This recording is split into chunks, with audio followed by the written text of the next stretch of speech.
Hi everyone, welcome to the Super Feeler podcast. My name is Laurie, and today I am joined by a friend of mine, Katelyn, who we actually worked together. I guess it was, I don't know, kind of a weird system of working together. But long story short, we worked adjacent to each other in various capacities for like 4 years, I think. And we are now taking pole dancing classes together. I don't know if I can say that, but I'm going totally to. say that. So anyways, Katelyn and I go to Dairy Queen because if anybody knows, I fucking love Dairy Queen after all of our pole sessions. And we were talking about just like the advocacy space and like mental health stuff. And Katelyn was sharing that like you really wanted to start sharing your story a little bit more of like the experiences that you've had. And while Katelyn doesn't have a BPD diagnosis, you definitely have strong emotions and give super feeler vibes, I would say. And you're definitely struggling with your mental health overall. So I will leave it there in terms of my introduction of you. But I would love for you to introduce yourself and just tell us a little bit about who you are to start us off. I have to say that I'm joining from the traditional unceded territory of the Stalo peoples here in the area colonially known as Chilliwack. I am a mom, first and foremost. That's something that's the most important thing to me and has been most important to me from like when I was 2 even, always shoving dolls up my shirt and pretending to be pregnant. So I think that that's always been a big identifying factor for me. I am an advocate and passionate about social justice and change. I like to work in those spaces and also working as an educator. Have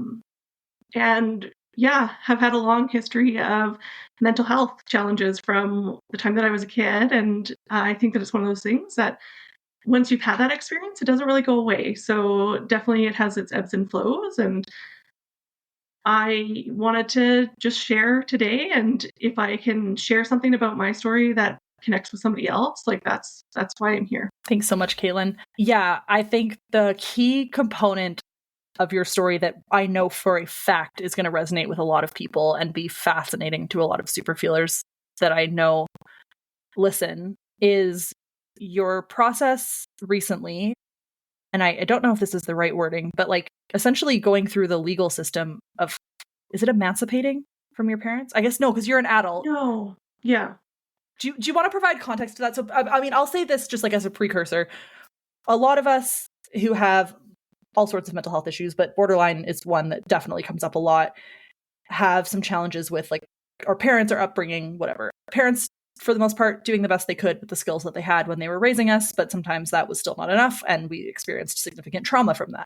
Because of that, a lot of us, and we talk about this in the Super Feelers Club, like the peer support all the time, is like having to go no contact with your parents just for your own safety and the boundaries around that. You had to do that and also had to go a step further. And so I'd love for you to share a little bit about that story. Yeah, for sure. I think one of the things is that estrangement, like I identify as being estranged from my parents. And estrangement is something that has been part of my family's history from a long time.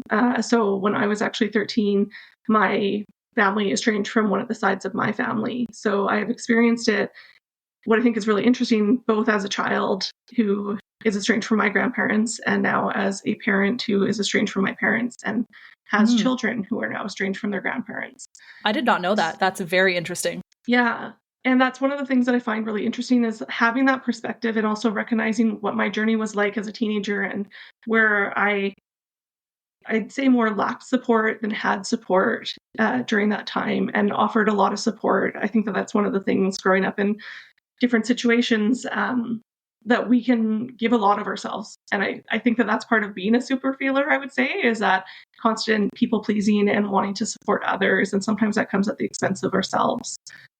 Yeah, it's been quite a journey. And I'd say in terms of like the court process, it wasn't emancipation, but it was more so an attempt for my parents to connect with my children using the best interest of the child argument, which is very interesting in itself, but essentially wanting to overstep my decision to go no contact for various reasons, wanting to overstep that into a legal process. And unfortunately, because of how the legal system works, we did have to go through about 1.5 years of being in the court system and having to navigate that. So it's something that was really forced on me that I didn't think could be forced on me. And interesting, because of my family's experience with being estranged, would have hoped that my decision to go that route would have been respected by people who have made that choice in their own lives. Totally. That adds such an interesting layer. Is it that, you don't have to say who, but is it that same side of the family? Yes. Huh. Fascinating. Okay. So, yeah, you were definitely, and you can tell me to shut up at any point if I'm providing too much information. We talk a lot, so it's hard. So many people that I interview with, I don't talk to a lot outside, so I don't have like background information, but I just want to make sure that the listeners have the background information. So, you were definitely like kind of forced into this process, this legal process, because of, yeah, your parents kind of forcing what they thought was their right to see their grandkids. And what I thought was fucking nuts is that when we were, I say we as though I went through this process with you, but like when you were going through this process and we were talking about it a lot, if I remember correctly, like there was legal precedent that grandparents could have a right to see their grandkids. And to me, that is just like so bizarre. Do you want to talk a little bit about that and what learning that meant to you? Yeah. So it was really surprising. The point, so if anyone is going through something similar, the point that I'd like to make sure that everyone knows is if you have no contact with somebody, if a child has no contact with somebody that previously was part of their life for 6 months, that's when they're able to take it to legal action. So I didn't know that because I assumed as a parent, and especially as a parent who hasn't had any ministry involvement, there hasn't been any concerns about my children's well-being. I would have thought that I could make that choice. And I think that that's really something that messed with my worldview and my sense of what our autonomy is as a parent, and knowing that parents make the best choice. Like they do, as you said, they do the best that they can under the circumstances. So knowing that I was doing what was right for my children and that that was something that the power could be taken away from. And there's an argument with best interest of the child. Like essentially they want to look at the best interest of the child. And is there something that the grandparents are giving that they wouldn't otherwise have? But there's been quite a bit of like debate and like in the legal space about if grandparents have a right to see their grandchildren. In my case, fortunately, what was determined is that I was making the choice that was appropriate for our family, which was a huge relief after a year and a half of navigating the court system and only finding out the outcome about 4 months after the process had ended. So being in that suspenseful place of not knowing where I stood as a parent, and how I think the biggest thing for me was how am I going to support my children if this contact is forced? So really being mindful of their mental health and their experience. And not only their mental health and their experience, but your mental health and your experience, having to, presumably you would have had to facilitate these connections with a person or a group of people that you very much believe that were not in the best interest of your kids. Like the fear of you're putting your kids in that situation, but then also the fear of you having to be in that situation is wild. Like I know obviously like I have some family members that I have estrangement from, essentially. Even the concept of having to see them like in a grocery store is incredibly distressing. To have to put the lives that I love into their hands would be like unthinkable stress. And it was such a long process. Like I think I was with you the day that you found out, right? We were at the Sheraton or that's the day you told me. Was that when we found out that it was over? I think so, yeah. At Quality Forum. Yeah, I do remember that at Quality Forum, and it was like so you were like, I need to talk to you with Quality Forum after that because it was such a relief, but it was such a weird mix because it wasn't like a celebration. It wasn't like this sense of like, okay, yes, I've won. It was, I'm so glad that this is over, and like almost anticlimactic, but really feeling validation because with the outcome that there was a report that was made by the judge, and to actually really feel seen, that where a lot of elements felt very gaslit and that I was the problem, which I think was kind of a theme throughout my life and how I was parented, to then have a judge who saw the truth and validated that. And I really do appreciate, I think that's one of the things that, because she wrote a report that that's going to be there forever if it ever comes up again, which is always the fear of like, when's the other shoe going to drop? When is this going to be forced on me again? Because there was forced contact in different ways leading up to it becoming a legal process. So yeah, they would like show up at your house and make signs for your kids and creepy shit. yeah. Right? Yeah. Is there a way that they can legally like appeal or is there a period of time at which they can redo this process? There's always the option to appeal. I think that's part of just like the legal process. And I think that that's why the judge did put as much effort. I think it was like a 27-page document that we got at the end. And it detailed what it was like and what the process was, so that I think that the detail that she went into really solidified that if it was to be appealed, like the person who was reviewing the appeal would be able to make the decision, is this going to get appealed? So it can't automatically be appealed. There needs to be a reason for it. Okay. I mean, the fact that you had to go through that process at all is bizarre. Like the fact that grandparents have a legal right to their children or their grandchildren, presumably. I mean, I understand the best interest of the kid thing, but I mean, the decision should come from the kid. If not the kid, then the parent. Do you know what I mean? Like if your kids were 17, this would have been a very different conversation. But to have to be re-traumatized by the legal system in the way that you were, and I don't know if you want to talk about that at all, but is an additional level of trauma and distress, and like broke you down a lot. Yeah. And a year and a half is a long ass time to have that weighing over you. And we should say, by the way, that we're in British Columbia, Canada. There's listeners from everywhere. So we don't know what the rules are all over the world. Like we're saying this about British Columbia, Canada specifically. We were floored when we found this out.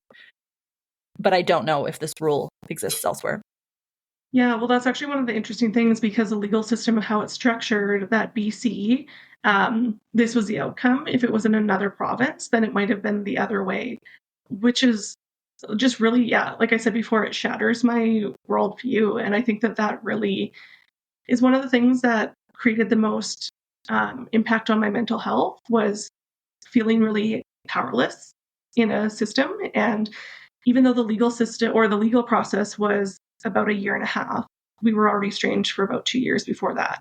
So from about 2021, end of 2021, that this has been my life. And if you go back to 2021, it's like COVID was happening. So just coming off not even off of the end of COVID, but going through COVID and then having later an estrangement from people that I really loved and cared about. And I'd say I still love one of my parents significantly. And it really hurts. There's a lot of grief to not be able to be connected with that individual because of these circumstances and because of the dynamic of not being able to be involved with one person and not the other. Totally. And you were also in 2021 going through a traumatic work experience and having to switch jobs and COVID and all sorts of things. One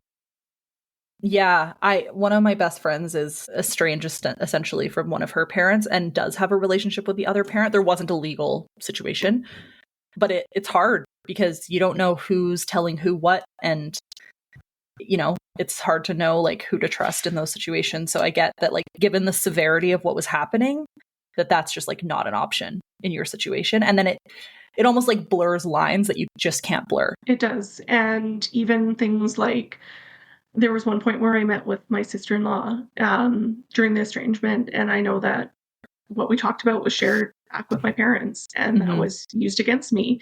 So being estranged from my parents means that I'm estranged from my entire family. It means that I'm quite sure that my grandparent passed away during this time, and I never was notified. And that was the one thing that I was hoping for. And really unfortunate that, given these circumstances, there was a lot of choice from my parents about how they were going to contact me and force contact with me. But I didn't have the same opportunity to have, the little bit of information that I hoped for. And it really sucks to be in a place where, that relationship ended, and whether or not I was estranged, nothing could have changed. Or even though I was estranged, even if I found out that she was unwell, I wouldn't have been able to be in her life at that point. Yeah, I'm really sorry to hear that. I didn't know that. So I have two questions. I have three. I have a million questions. I talk too much. Question one is like, do you want to give some context as to the behaviors that led to this decision that you made?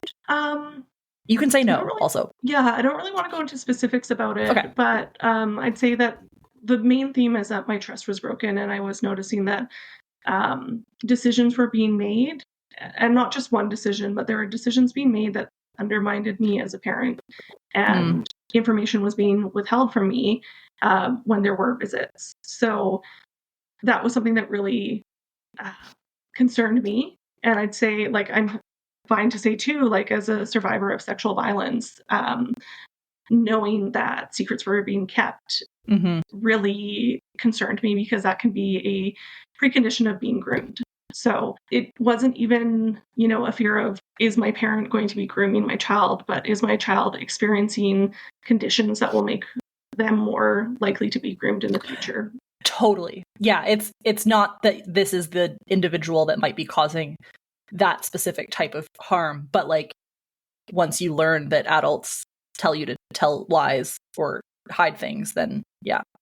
I'd say too that was like one of the things that really stood out to me when that happened, because I know that was part of my own upbringing, was that I was expected to keep secrets with one parent and not tell the other parent. And it was always positioned as, that this was in the best interest of that parent not to know because of their apparent fragility. But I recognize now that me having to keep so many secrets, and that the secrets were kind of spun in this way of like, this is fun and we can joke around, but this has to be secret, really impacted me having to take on a lot more than was reasonable for me to take on as a child. That's a fascinating observation. That resonates a lot with my with my experience as a child too. And I'm just what you said, I think you said a parent fragility of one of the parents. Yeah, like that. And that in itself is an interesting, that in itself is an interesting concept. Yeah. And now looking back, like when I think about the experiences that I went through as a youth, including being sexually assaulted, like I kept that information from my parents until I think my early 20s because I didn't want to hurt them. And that was so much of what happened, was continuously feeling like I couldn't say things and that I needed to bear that. And it was at the total expense of my mental health, to be really extremely depressed and having post-traumatic stress disorder for years because I wasn't able to get the help that I needed. But protecting my parents was more important to me.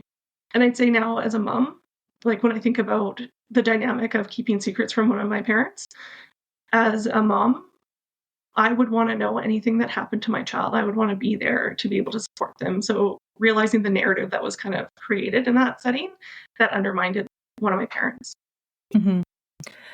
And the fact that we have to keep secrets from our parents is just like such a sad concept, because I'm sure that, like you, they would have wanted to know, but don't know how to react when they find out things. I remember, like, I asked my dad for $40 once because I had been, sexually assaulted. Essentially, I have a hard time with it. But anyways, and I asked him for the $40 for the morning after pill because I didn't have it, and I was like 16 or 17, and I was like, I need this money. And he was like, if you get pregnant, I'm going to cut your hand off. And like I didn't say like, hi, I was sexually assaulted, I need $40. But the reaction of, hi, I really need money for the morning after pill, to then be told like, I'm going to cut your hand off if you, which like, I'm sure he was joking, but like, it's not funny. Right. And so you learn to not tell people stuff, because you just, but again, like, I love my dad. He just didn't know how to react. I didn't tell him everything, but it's hard for everybody, I think. And if he hears this, he's going to be devastated. Yeah. And I think for me, from my experience, because it happened when I was 16, and I tried to do the most responsible things that I could do. So I did go and see a doctor right after it happened at a clinic. And I got slut shamed by that doctor, who was like, a little young, aren't you? And it's like, I didn't sign up for this. Like, this was not a choice. But that really made an impression on feeling like this person of authority has made this comment that has put shame on me, feeling shame that everyone in this social circle that I was involved with was aware of that, which was also my workplace at that time. And then keeping this secret because I didn't want to bring, I guess, like even shame and hurt to my family because of it. And when that did occur, I was drinking alcohol, and that was a very taboo thing in my family. But one of my parents, a fun parent, who is not so fun anymore in my life, was the person who bought me alcohol. So wanting to protect them as well. Yeah, you don't want them to feel the shame and hurt of like, oh, did I cause this either? Which I think in your story becomes a bit ironic, maybe not the best word, because the forcing of this legal battle was also the forcing of all of these things to come out publicly in front of strangers on record and being, if I remember correctly, like basically questioned about the sexual assault that took place and other situations of trauma throughout your life to like, I don't know what the purpose was, prove that you were a slut, prove that you were a bad parent. I'm not sure what the purpose was, but I know that it's ironic that you tried to protect them and then they came around and used it against you, essentially. Yeah, and like when we think about like somebody using it against me, it was one parent, it wasn't the other one. And I think that that's a really unfortunate thing is because it was forced, it was a topic that was brought up in court. And I recognize that I brought it up in court first because I was talking about the significance of secret keeping and how that can cause harm. And unfortunately, even though I prefaced it by saying I never blamed you for this happening, what is hard is these secrets. That was leveraged later when I was getting questioned. And it was, I had to detail many of the aspects, like kind of walk through the aspects of being sexually assaulted to prove that like it couldn't have been predicted, that I should have been able to, or like it was reasonable to believe that these other people that were around me would have protected me. And how could my parent have known better? And the judge actually stopped that line of questioning because it was obviously distressing and humiliating. So I think that that's one and unnecessary. Absolutely, but like this whole thing was unnecessary. The whole court process was unnecessary.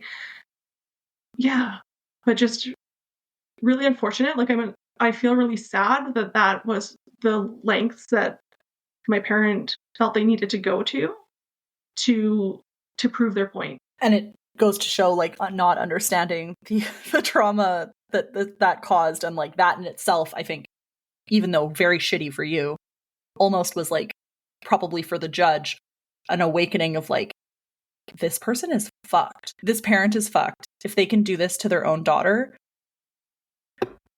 this is a super valid thing to be concerned about. Yeah, and that was one of the outcomes. I think it is one of the reasons why the decision was made in the way that it was. I think that there's many reasons why it was made, but yeah, it's not the way that you would treat your daughter. No, you'd hope. And I think it really goes to show like the lack of support that I had throughout my life when things like this happened. Because of course, you know, this is one event in my life, but struggling with mental health all my life, that there has been several events where I sought support and it didn't land. I actually felt a lot of shame for having mental health challenges, and my mental health, you know, started struggling when I was about 8 and was only acknowledged when I was 12, even though there were quite a few red flags. And when I really look back at it now, I'm like, oh, I'm sure that it started a lot earlier than 8 because of these conditions. For sure. So the court process went in your favor, thank God. I wish it wouldn't even have been a question. Like, unbelievable that it was even a thought. Went in your favor, but you still live in the same town as these people, right? Yes. And like, for context, where Katelyn lives is not a huge town. It's not a small town, but what's the population? Like 40,000 people, probably? I don't know. Maybe I already said that I live in Chilliwack, so... Okay, yeah, I'm going to Google it. Pretty small. And we live in, like, within 5 minutes of each other. That sucks. Okay, I lied. 97,000 people. But that's still not a big town. Do you see them? Like, walking around? Like, to me, that would be freaking horrifying to like, be in a Starbucks and, like, potentially see them. Yeah, well, luckily Starbucks is my safe place because they don't buy coffee. So perfect. It's really about you know, that's one of the things that's really changed my life is there's certain stores that I don't go to. Right. I don't walk certain trails anymore that I know that they go to regularly, but I can't change. I'm going to, you know, drive past them and see them. And that really sucks. I've even had that happen though, oddly, in like Vancouver, where it's like, why are we crossing paths in Vancouver? But it's because the world is a cruel, cruel place. It is. So yeah, and that used to be really triggering for me of like not even feeling like I could drive my kids to school without the potential of crossing paths with them. And I think that that's been a big part of my journey, especially over the last year, and having the outcome of being able to kind of make peace and be like, I can take up space. I don't need to feel shame or guilt or anything negative. Like this wasn't my wrongdoing. Even though that's been the narrative for a long time. Totally. Yeah, absolutely. I'm going to ask a question again. You can say no. I know this is a very sensitive topic, and I really appreciate you sharing the process you went through because it's really unbelievable, truthfully. Your kids, what the heck what was happening with them? Like they're old enough to understand the concept of grandma and grandpa are here, and now they're not. Is there discussion? Like, is there understanding? Is there a desire? Like, I wish that I could still see them. How does that work? Yeah, I'd say like initially there was some like, because my parents played a big role in my kids' lives for a long time, and I trusted them and gave more trust than was actually warranted. Deserved, yeah.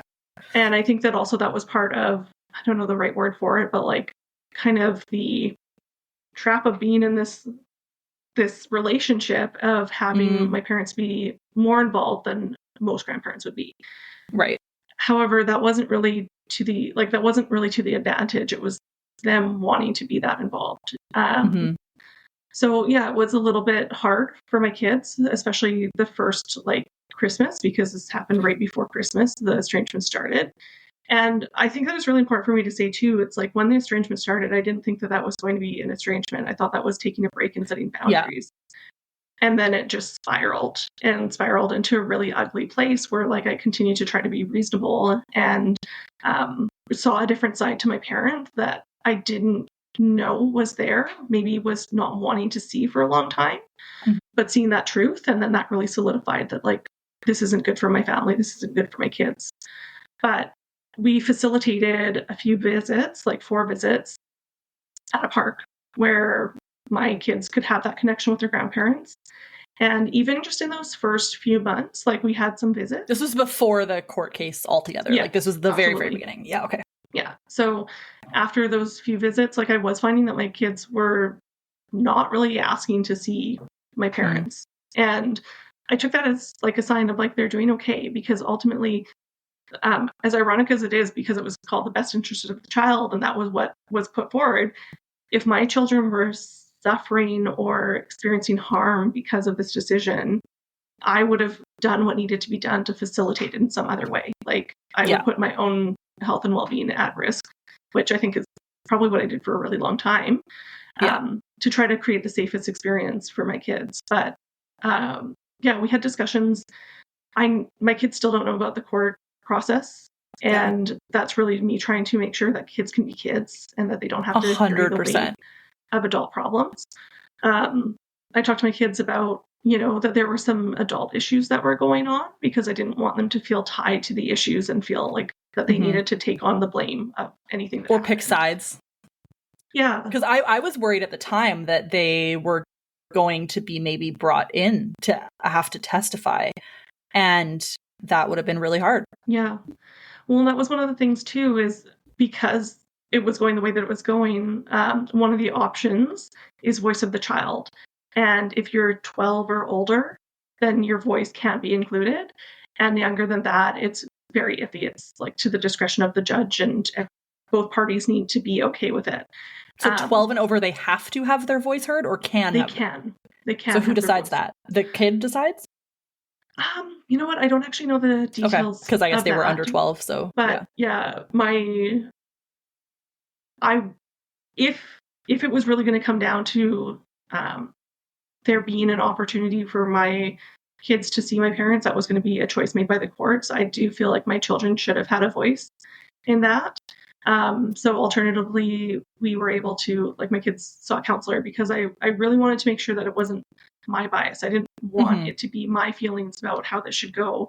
That was coloring the lenses of my children. And I know that we're a family, so, you know, they're going to experience life in relationship with me and whatnot. But I wanted them to have a space of like neutrality so that they could talk to a counselor if they wanted to. And the counselor is able to provide a letter that said, you know, that my children were not being harmed by this, that they were doing really well, and that she ultimately supported this decision that was being made. That's good. Do you think they'll find out eventually? I think so. I think that it's one of those things that it's not the right time now, but I imagine as they get older, they're probably going to have different questions about it, and I just really want to take that as it goes. Yeah.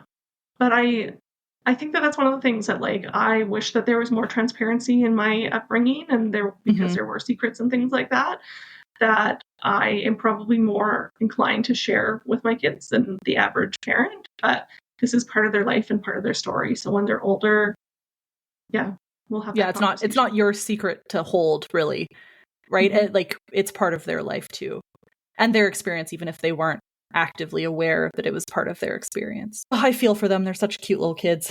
Thank you. They're adorable. Well, one of them looks identical to you, so that's a little bit biased. No, I'm just kidding. But literally your twin. It's adorable.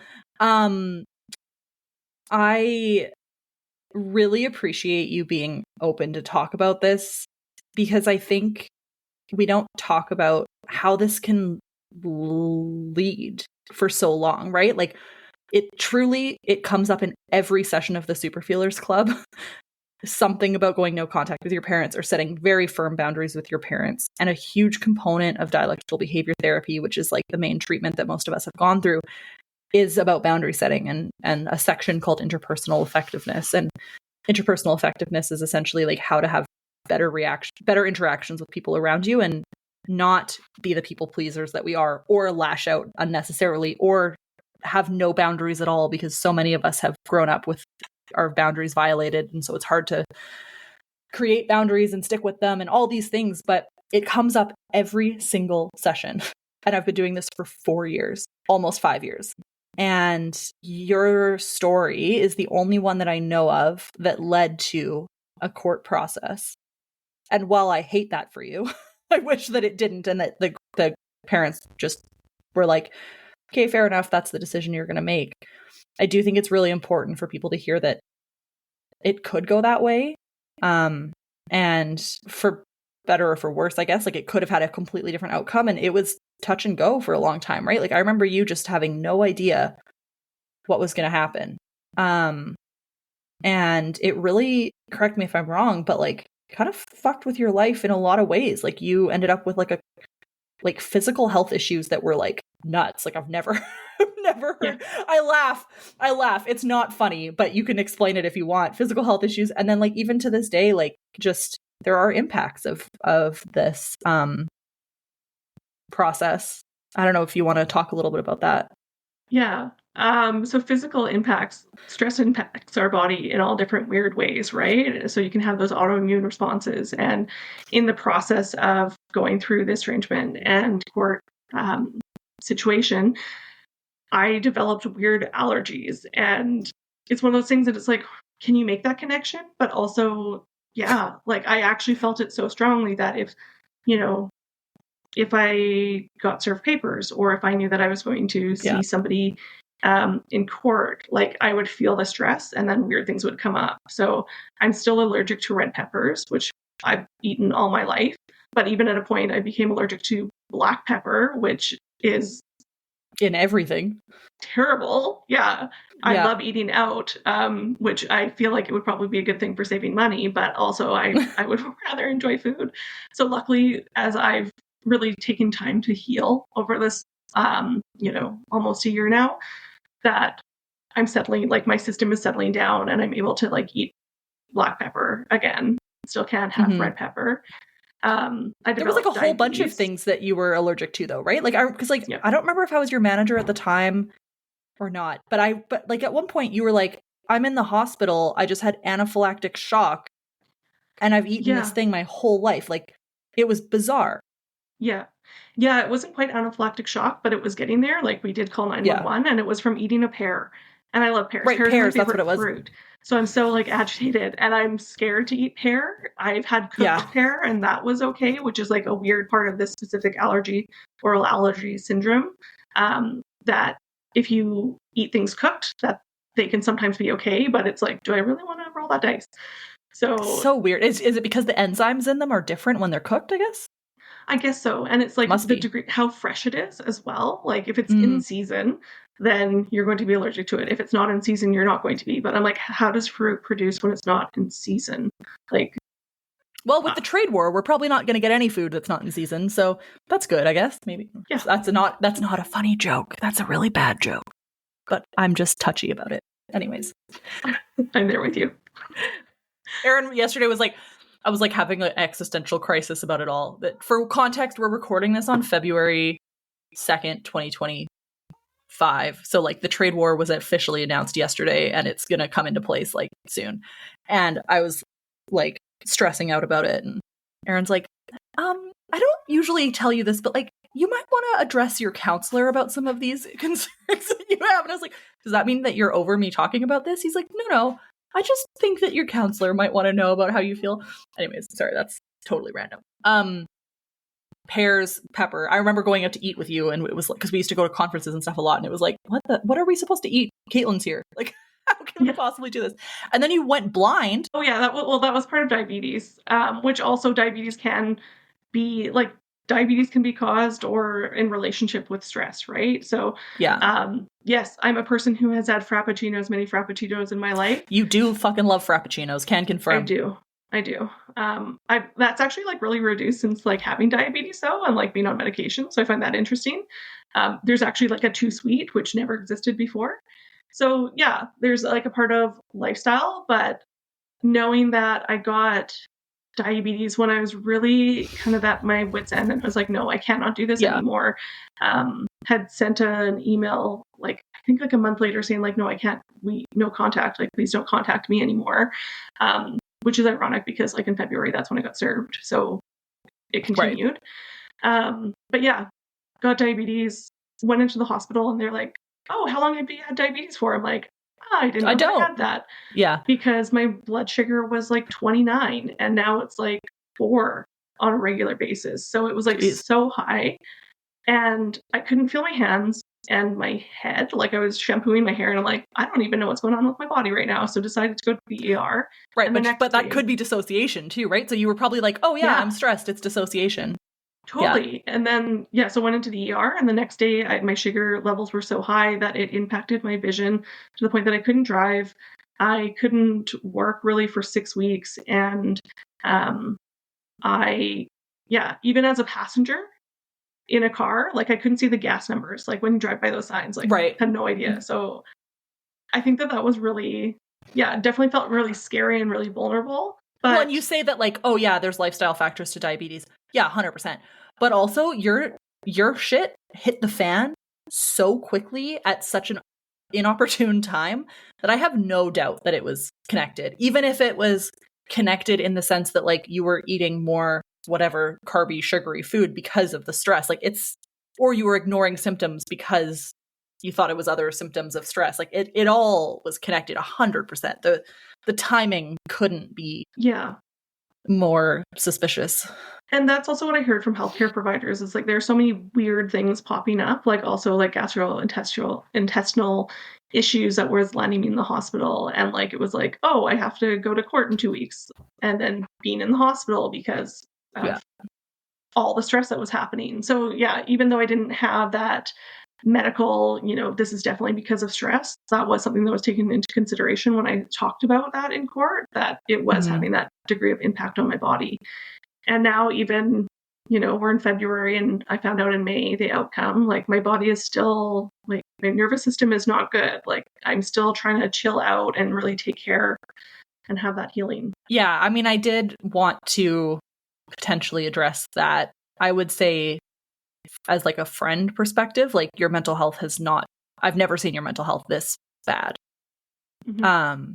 To be fair, not just because of that one situation. Like there's a lot of other factors going on in the world and in your life, but you know, it makes me sad because I'm usually on the other side of this. Yeah. I'm Yeah. usually the one who can't hold it together.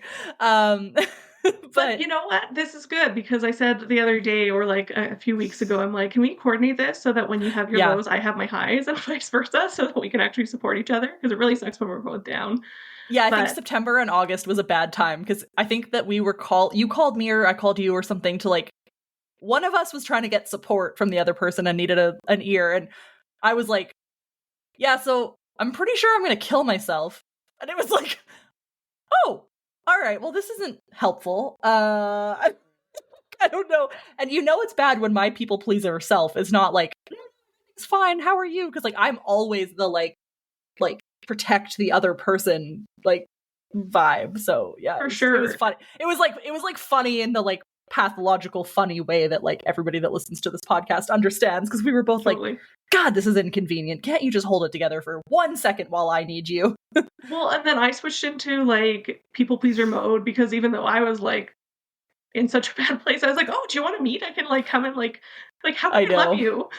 And then yeah, we just had to do our own thing and take care of ourselves. But I think that that's one of the things that I Which is really okay. appreciated, and especially about this friendship, is like that reality of people who are super feelers get it, and so many people don't get it. So Yeah. it's you see like that kinship or like connection.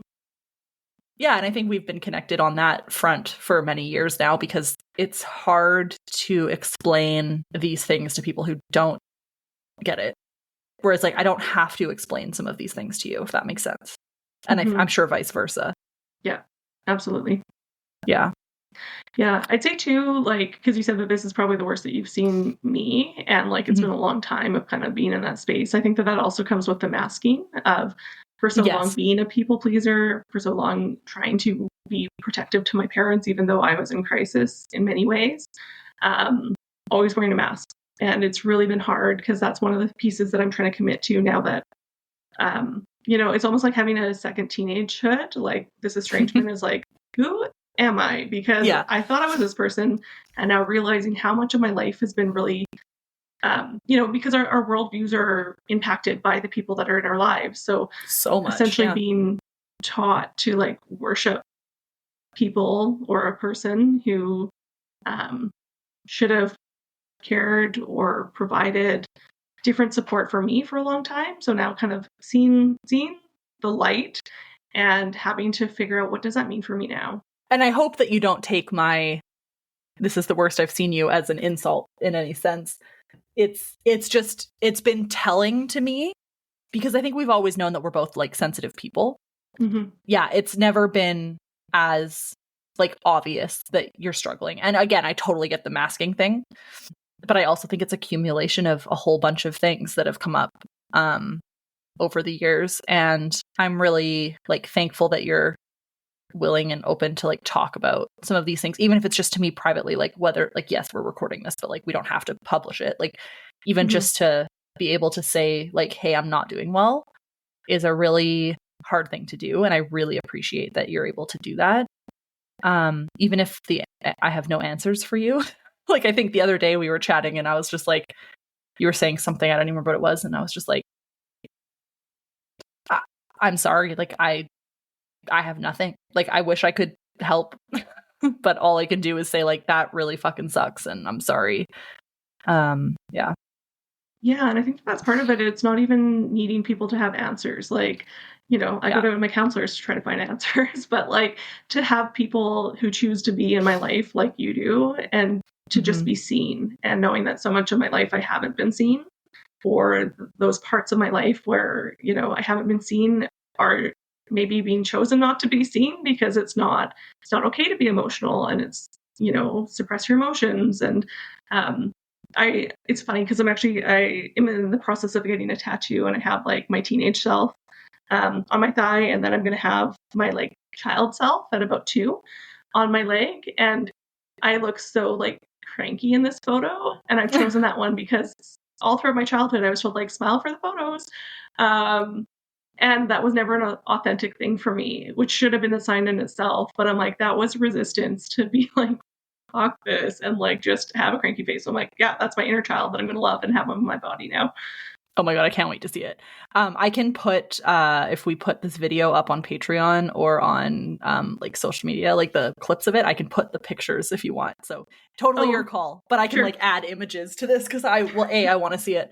And I think your original tattoo is beautiful. So that would be very funny. Yeah. And you know, it's funny because now like tattoos are a way that I process mental health. So I have all these tattoos on my legs that are all about mental health. And I'm doing this one right now of like my teenage self as Medusa, like as a symbol of being a survivor of sexual assault. And that has been a big part of my life. But then it's right above the tattoo that I got when I was, I think, 20. That was like bullshit, toxic, like positivity, like take the best out of life. And like, meanwhile, I was struggling so bad with mental health at that point. But just that was what was conditioned for me. But the day after court, I got a tattoo on my other thigh of a shark, a great white shark, which has been like the thing that I've been most afraid of. And I have this different relationship with sharks now because I think that the shark, that was my little body taking the stress that I was experiencing in my childhood and trying to put that into a thing that made sense. So put it into a shark. And now having this different perspective, like be the shark, like be the strong, powerful creature and take ownership over that. So yeah, that kind of like that image or that sense of like connection with the shark happened. And I was just so lucky that like this awesome tattoo artist had space the day after court. So I was like, yeah, fuck this. Like, I don't know how to like come down from all these feelings. Yeah. So may as well get a tattoo. Stabbed a bunch of times. Totally. As a tattoo virgin, I'm like, I don't get it, but people are really into this. So yeah, for sure. Yeah, no, I mean, they look beautiful. I love them. And I look, because yours are so colorful, which I really like. I either like really colorful or like the black and white or like the black, just like the whatever it's called. I don't know. But yeah, no, that's awesome. Okay. Is there anything that we haven't talked about in terms of the like family situation that you really wanted to get into today? I don't think so. Okay. In that case, there are two final questions that I want to ask you. One of the things that you're doing currently is exploring a new persona of yourself. Do you want to talk a little bit about what that has meant to you and how that's been helping your mental health? And what that Are you talking about drag? I am talking about drag. Okay. Yeah. I think, yeah, it's funny because one of the things that we didn't really acknowledge is like when all this court stuff was going on and all this, you know, chaos of COVID and everything, that's when I decided to start my master's. So I also had that stress. Yes, that part. And that's where it started, that I started doing like drag makeup when I was like, I don't know how to not cry and do my thesis right now, but I really need to like put my attention into writing this huge thesis. So I started getting into this habit of like doing drag makeup and then going to do my thesis because it was playful. And now I have this like interesting connection with makeup and schooling that like, even if I'm teaching, I'll do fun makeup because why not? But yeah, I've started kind of playing around with drag and I hope that I can get into drag and do performance, which is like so funny because as much as I seem extroverted, I'm an introvert, but I'm like, I can do this because I don't actually have to talk to people, but that I can kind of like just be this different version of myself. And looking at drag as well, like the name that I've come up with is tawdric masculinity, and seeing it as drag as resistance and how performing arts has been used as resistance to like all this political stuff that's going on. That, yeah, similarly to you, when political stuff happens, like that activates me and I want to take a stand. But yeah, I think just kind of processing of like, who am I as a person? And then having this parallel of like how much I've shut down the art side of myself and I've been in my head for a long time. So I get to play with makeup and have fun and take pictures. And then Laurie likes them on Instagram. She's my one fan. I am. No, honestly, I'm so impressed. I think drag kings are such an underrated like drag component. And so awesome. And tawdric masculinity is such a freaking good name. When you told me that, I was like, done. That's amazing. So I'm sure I will not be your only fan in the coming years, but I just really love what you've been doing, and I love how you're taking it back, and like it's an outlet for some of that stress that you're going through, and like just kind of reclaiming your body and like as a canvas, I think is a really cool thing to do. Yeah, that actually, I don't know if I told you, but like last week on Monday, I had some photos taken and I wanted some like headshots and whatnot for professional reasons. But I decided that like at the end of my 15-minute session, I was just gonna like drop trout, and I had writing all over my body. I was in my little shorts and my bra, but I was like, I want to have this picture about resistance. And it was really like all these different aspects of my life written on any bare skin that I have, because I don't have much left at this point with my Yeah. tattoos. But yeah, just like recognizing how much diet culture has like been a thing in my life, and like that impacts my relationship with food, and that ties in with my stress and how I handle things. But yeah, I was just like, this, like, how do I connect with my body and show some of who I am and be artistic? Because I'd rather do that than look right a paper. Nobody's going to read about my body. Nobody's going to read it. Remember that time I told you about your thesis? Just get it done. Nobody's going to read it. Lies. So many people read it. I hear that all the time. All right, well, fair enough. I was wrong. It's funny that you bring up the eating and the physical and the exercise and like all this stuff and how diet culture has impacted you, because the episode I recorded earlier today was about the please skill, which is in dialectical behavior therapy, like how to kind of take care of your physical health so that it can help impact your mental health in like the grand scheme of things. And all of that stuff was discussed. So it's just kind of funny timing. I'm like, I'm going to have to like plan out the order these episodes come out in, because it's just such a like important component. And I think anybody, but any woman, especially like our age, and actually ever. I mean, oh my God, Katelyn, did I tell you this? It's so depressing. It almost makes me want to cry, and I'm going to say it anyways because I think it's so sad. So my grandma just moved out of her house into a assisted living place. It's great. Love assisted living. I wish they would take me. I'm a little too young, unfortunately, but one day. And my dad was cleaning out. She had like a snack drawer, because like everybody has a snack drawer, and she used to have candy in it and stuff. And in the bottom or the back of the snack drawer, there was a diet book from 1950. And it just like broke my fucking heart. You know what I mean? Like, I like to, I think about like, yeah, we grew up with like the social media being new and like magazine covers being all this stuff. But like even my grandma, who's 90 or whatever, 88, 9, like had a diet book in the bottom of her snack drawer. Yeah. And it just eats at me. Anyways, my dad thought it was funny. It was not funny, but yeah. I mean, it was funny in the like really fucking sad way. Yeah, like I like to eat my banana splits on top of my Weight Watchers plate that I bought like so many years ago. Like that makes sense to me. But yeah, and also like the bullshit of so much of what our bodies are like is not something that we can even choose, because like if your grandma smoked, that increases your likelihood of being obese or carrying extra weight. So it's like, well, grandma, like, could you have not done that? Both my grandparents or all my grandparents smoked at some point.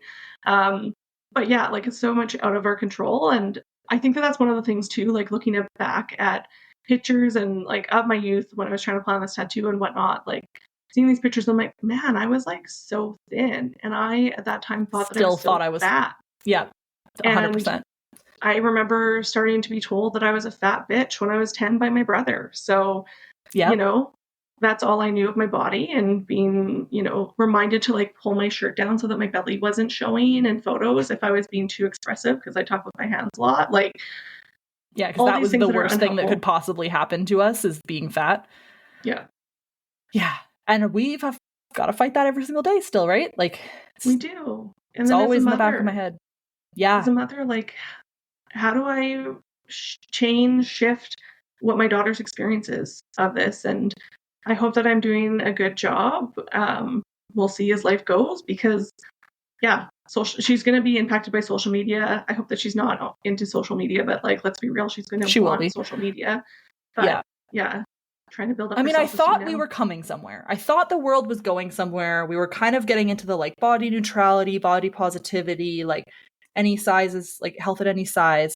And then Ozempic happened.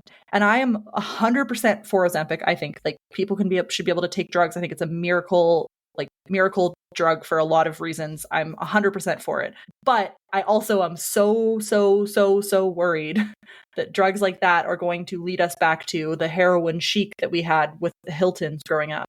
Mm-hmm. And that people that just like don't want to take a drug for that or are not able to for whatever reason, all of these things will impact kids where like being skinny is the only option again. And I'm so worried about that. Despite the fact that I'm 100% like fine with Ozempic. I don't think it's a bad thing. I don't think it should be demonized. I also think it's very ironic though that being fat is like the biggest public health crisis ever, and like you guys are all the worst because like you're you don't have self-control and you're just like gluttonous or whatever it's called. But then like a drug like Ozempic or GLP-1 drugs exists and insurers are like, nope, I'm not going to cover it. And the government's like, nope, I'm not going to cover it. And it's like, so is it being fat that's my problem? Because this is a solution to being fat and you're not going to help me get that solution. So is it that you just want me to feel bad about myself? Because I think that might be what it is. Anyways, that's my soapbox for the day. Yeah. Well, and being a diabetic person or a person with diabetes, let's not like people first language. Yeah. But yeah, being a person that has diabetes, like of course Ozempic has come up as an option. I haven't elected to take it. I have metformin and Jardiance. Yeah, if it's working for you, who cares? Yeah. Yeah, and there's medical benefits of that too. But yeah, I think one of the things that's really like a mindfuck in itself is because I started losing weight after I got diabetes. Actually, that was one of the signs that I didn't even like pick up on is I lost 20 pounds in a month. You lost a shitload of weight really quickly. Yeah, it was interesting. Right before I got diagnosed. And I don't comment on people's weights, and I try really hard not to notice people's weights, but you lost so much weight so quickly that it was like, ooh, are you okay? And I wasn't. And that was the thing. My body was like, screw this. But, you know, because of how culture is, you were complimented nobody was saying like, hey, are you unwell? Oh, yeah. And I went away to, you know, do my residency for my master's and lost a lot of weight there. So I was around people that didn't actually know like what my general weight was. Right. And even seeing those pictures now of like when I had first lost like 20 pounds, when I look at that picture, I'm like so much heavier than I am now. And like, I know that diet culture impacts my life. I don't want diet culture to be like part of what I value myself by, but I just find it really interesting how much my body has shifted, but how much feedback I got when I was really unwell about like, oh, you look great. And like, as like, even when I was like blind, people were like, you look great, you look fantastic. You should have like not started your diabetes medication so you could have lost even more weight. And then people like, said that to you? I got that from one person who they're ironically like, you don't need has feet? diabetes. Yeah. Yeah. Oh my God, that's fucked. So that's also, just everything's so screwed up with that. And I think even just that experience has really messed with what is my feeling about my body and like, how do I feel? And I know that I have body dysmorphia right now. Like I'm constantly choosing the wrong size of clothes when I'm trying things on. And just none of this, like, nobody needs this. Nobody needs this, like, to be the thing. I think, like, they say that often women think about, like, something that they don't like about their body within the first 7 seconds of waking up. And that really resonates with me that I'm, like, thinking about food. I'm thinking about my body. And even when you're, like, actively trying to dismantle it. Like, you're like, I am, like, against diet culture. I want to be against it. And I'm, like, fully committed to, like, and it's so ingrained that you're, like, what? Like, I just hate it. But anyways, it is what it is. Yeah. We can keep fighting it. Keep telling doctors that they don't need to be. You don't need to be weighed if they're not going to weigh a skinny person for this drug. Do you need to weigh me for a fat person? Keep fighting insurers. Keep doing the thing you got to do. Keep moving for the reasons that make you happy, not change your body size, all sorts of stuff. But well, and even food has been a factor, like with my current mental health, like because my relationship with food is really complicated right now and really connected to stress and how do I value myself? And when I don't feel like I'm valuable or I don't feel like I'm productive, then I don't feel like I deserve food. Which is like a hard thing. Like those are words that I haven't said out loud to many people. So you're welcome. That's a true authentic statement.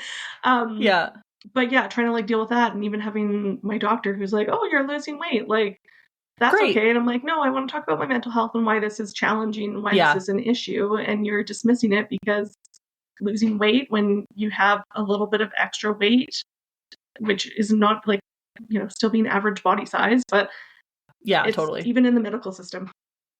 Yeah. I think it's horrible in the medical system. Like, I think the medical system is like a key contributor to diet culture and body issues and all sorts of stuff. It also probably doesn't help that I'm just like, let's just go to Dairy Queen every single Wednesday. But God, I love Dairy Queen. I freaking love Dairy Queen, guys. Holistic health. I think that the conversations that we have when we're at Dairy Queen outweigh the 1,700 calorie banana split that I eat. But also like I don't really care anymore. Like, that's the thing is I have to, like, you talked about the Weight Watchers plate, and I have to actively not be like, oh, how many calories is this? Like, I have to like, and I just tried not to pay attention anymore. And now they have it posted. I know. Which when I was in my like really bad like disordered eating phase, I was so happy that they posted all the calories everywhere, because I was able to accurately count how many calories I ate. And now I'm just like, don't have that on there. I just want to have a large I just want to have a large blizzard. Like, stop judging me. Yeah. But anyway, somebody buy me a Dairy Queen gift card and you'll be my best friend forever. Just kidding. You don't need to do that. But I do love Dairy Queen. We're on many tangents now. Remember when you were like, oh, is that going to be enough to talk about? Yeah. So the actual last question I have for you is, you don't have borderline personality disorder, but you identify that you definitely have strong emotions and are a super feeler. What are the positives in your life because of your super feeler brain? Honestly, I think that my life is so rich because of it, because I do feel so deeply.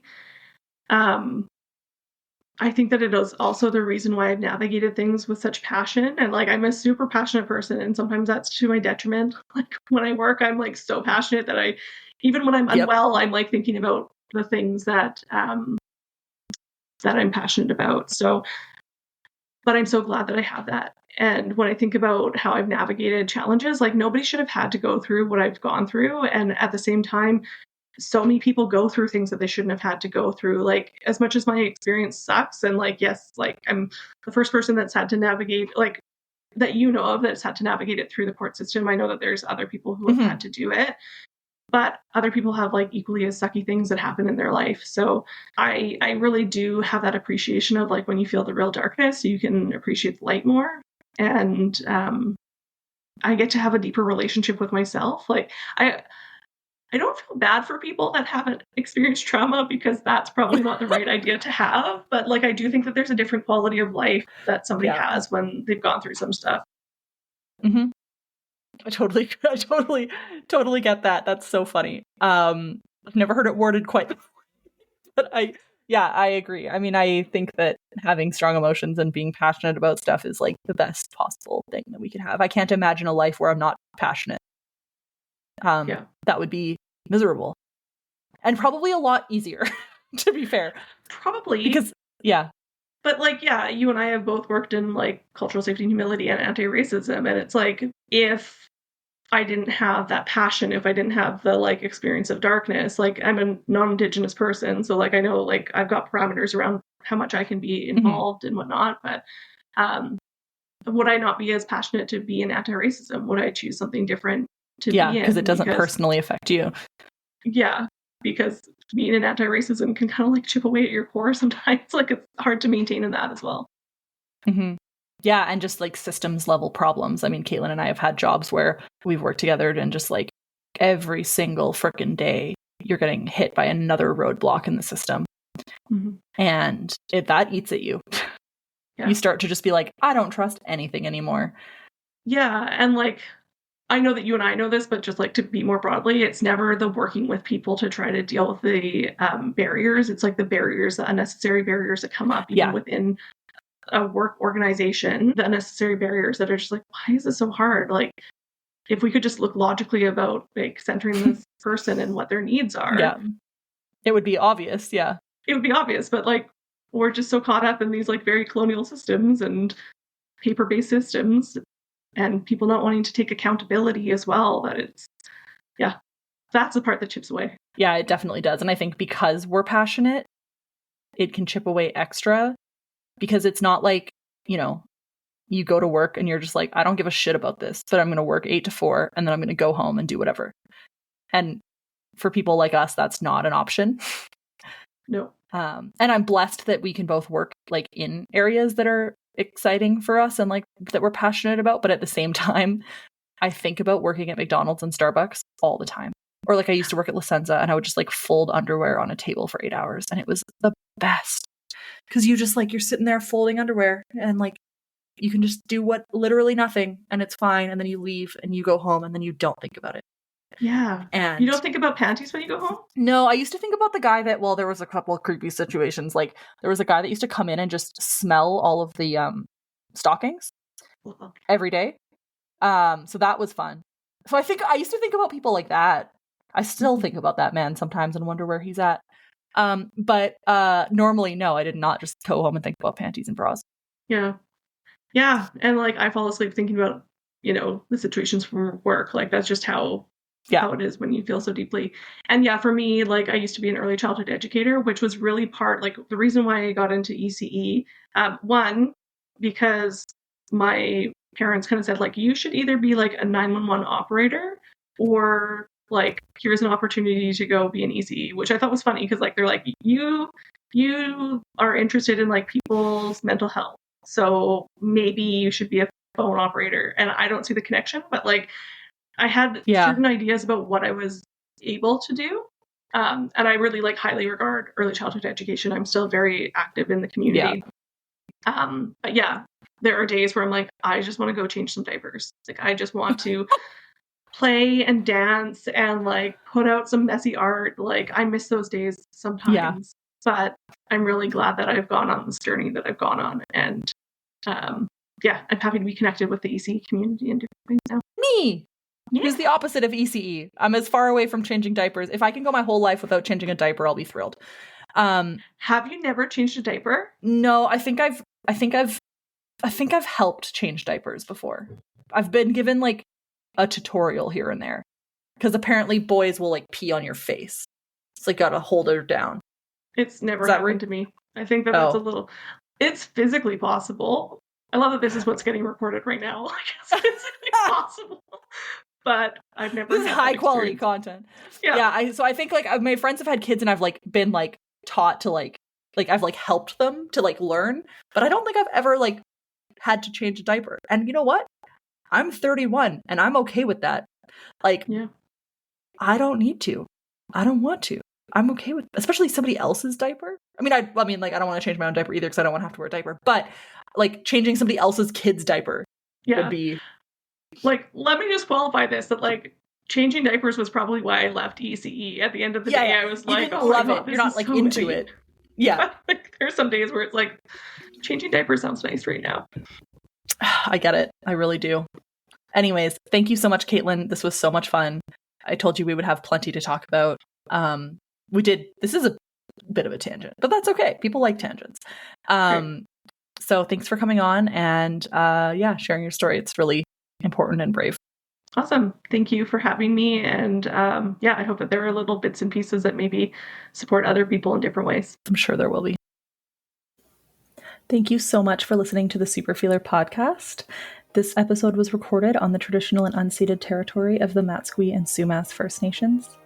If you'd like to learn more about the Superfeeler podcast, share your story, or participate in the Superfeelers Club, which is our peer support group, it's totally free, virtual, and open to anyone who experiences intense emotions or has borderline personality disorder, please check out the link in our show notes or go to laurieedmondson.com. If you would like to support the show, we would very much appreciate it. There's an option to do monthly small donations at whatever denomination you'd like, and you get bonus content, extra resources, and extra connection to me throughout. That can be found on patreon.com/superfeeler, or again in the notes below. Thanks again, and have a great day.